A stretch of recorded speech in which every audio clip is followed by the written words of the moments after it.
Xanım Zəhranın bir duası var. Nə qəşəng duadır bu dua. Azama öyrədir ki, necə dua eləyin. Deyir, Allahümmə, bilirsiniz bu dua hansı gündür? Xanım Zəhra bu duanı cümə axşamları eləyərdi, 4-cü gün. İstəsəz eləyin bu duanı, qəşəng duadır. Deyir, Allahümmə əinnə. Allah mənə kömək elə, Xanım Zəhra deyir. Niyə, nə istəyirsən? Əla şükrikə. Kömək elə sənə şükr eləyim. Zikrikə.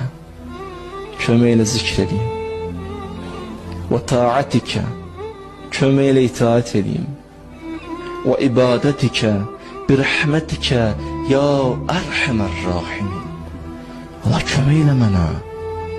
Dua eləyə bilim, ibadət edə bilim, itaat edə bilim. Məgər sənliydi, məgər mənliydi. Allah izin verməsə məgər itaat edə bilərik. Allah bir anda əlimizdən hər şey alır, hər şeyi.